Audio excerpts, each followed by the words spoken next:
नमस्कार लाडक्या बहिणींनो, स्वागत आहे तुमचं आपल्या यूट्यूब चॅनलवरती। मी ललित शिंदे आपले स्वागत करतो। आज आपण एक अत्यंत महत्त्वाच्या विषयावरती बोलणार आहोत। महाराष्ट्र शासनाच्या मुख्यमंत्री माझी लाडकी बहीण योजना अंतर्गत सुरू करण्यात आलेले ई-केवायसी प्रक्रियेबद्दल। योजना राज्यातील लाखो महिलांना आर्थिक स्वातंत्र्य आणि सक्षमतेसाठी एक मोठा आधार आहे आणि आता या योजनेचा लाभ अखंडितपणे मिळवण्यासाठी सरकारने ई-केवायसी प्रक्रिया अनिवार्य केलेली आहे। महाराष्ट्र शासनाने 18 सप्टेंबर 2025 रोजी महत्त्वाचा सरकारी आदेश जारी केलेला आहे, ज्यामध्ये सर्व पात्र महिलांना आपली ई-केवायसी प्रक्रिया पूर्ण करण्यासाठी 2 महिन्याचा कालावधी दिलेला आहे। जर तुम्ही या योजनेचे लाभार्थी असाल तर ही प्रक्रिया पूर्ण करणे अत्यंत गरजेचे आहे, नाहीतर या योजनेचा लाभ थांबवला जाऊ शकतो। तसेच तुम्हाला ई-केवायसी करण्यासाठी पात्र महिला लाभार्थी यांचे आधार कार्ड आणि वडिलांचे किंवा पतीचे आधार कार्ड अनिवार्य आहे।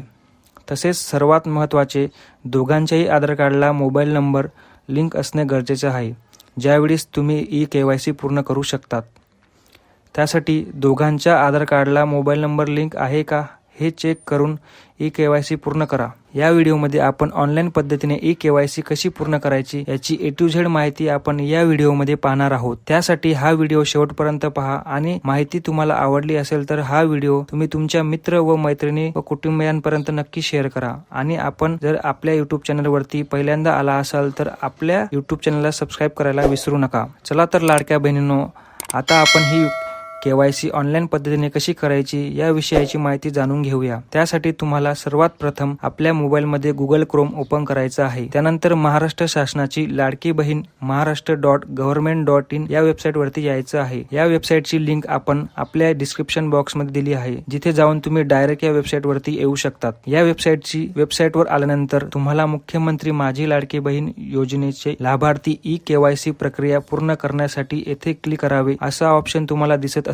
या ऑप्शन वरती तुम्हाला क्लिक करायचं आहे। क्लिक केल्यानंतर ई-केवायसी मुख्यमंत्री माझी लाडकी बहीण योजना असे एक पेज तुमच्या समोर ओपन होईल, जिथे आपल्याला लाभार्थी महिलेचा आधार क्रमांक टाकून घ्यायचा आहे। त्यानंतर तुम्हाला समोर कॅप्चर कोड दिसेल, तो कॅप्चर कोड आहे तसा टाकून घ्यायचा आहे। त्यानंतर आधार पडताळणीसाठी सहमती द्यायची आहे। मी सहमत आहे या ऑप्शन वरती क्लिक करून तुम्हाला सहमती द्यायची आहे व OTP पाठवा या ऑप्शन वरती क्लिक करायचं आहे। OTP पाठवा या ऑप्शन वरती क्लिक केल्यानंतर जो आधारला मोबाईल नंबर लिंक असेल त्या मोबाईल नंबर वरती तुम्हाला 6 अंकी OTP येईल। तो OTP तुम्हाला या ठिकाणी टाकायचा आहे। OTP टाकून घेतल्यानंतर सबमिट या ऑप्शन वरती क्लिक करायचं आहे। OTP सबमिट केल्यानंतर तुम्हाला इथे तुमच्या वडिलांचं किंवा पतीच्या आधार कार्ड क्रमांक टाकून घ्यायचा आहे। त्यानंतर कॅप्चर कोड आहे तसा टाकून घ्यायचा आहे। आधार प्रमाणीकरणासाठी सहमती द्यायची आहे। मी सहमत आहे या ऑप्शन वरती क्लिक करायचा करून OTP पाठवा या ऑप्शन वरती क्लिक करायचा आहे। त्यानंतर तुम्हाला तुमच्या वडिलांच्या किंवा पत्नीच्या आधार कार्डला जो मोबाईल नंबर लिंक असेल त्यावरती तुम्हाला OTP येईल। तो OTP तुम्हाला इथे टाकून घ्यायचा आहे आणि सबमिट करा या ऑप्शन वरती क्लिक करायचं आहे। सबमिट करा या ऑप्शन वरती क्लिक केल्यानंतर तुम्हाला तुमच्या समोर एक अशा प्रकारचं पेज ओपन होताना दिसेल। तुम्हाला तुमच्या वडिलांच्या किंवा पतीचे नाव तिथे दिसेल। नंतर तुम्हाला तुमची जात निवडायची आहे। त्यानंतर तुम्हाला तुमची जात निवडायची आहे, ज्यामध्ये तुमची जी कास्ट असेल तुम्ही या ठिकाणी जी कास्ट निवडू शकतात। त्यानंतर तुम्हाला माझ्या कुटुंबातील सदस्य नियमित कायम कर्मचारी म्हणून सहकारी विभाग, उपक्रम मंडळ, भारत सरकार किंवा राज्य सरकारच्या स्थायिक संस्थेमध्ये कार्यरत नाही किंवा सेवानिवृत्ती निवृत्ती वेतन घेत नाही हे ऑप्शन दिसेल। सेवानिवृत्तीनंतर निवृत्ती वेतन घेत आहे का नाही ते ऑप्शन तुम्हाला निवडायचे आहे। त्यानंतर माझ्या कुटुंबातील केवळ एक विवाहित व अविवाहित महिलेचे योजनेचा लाभ घेत आहे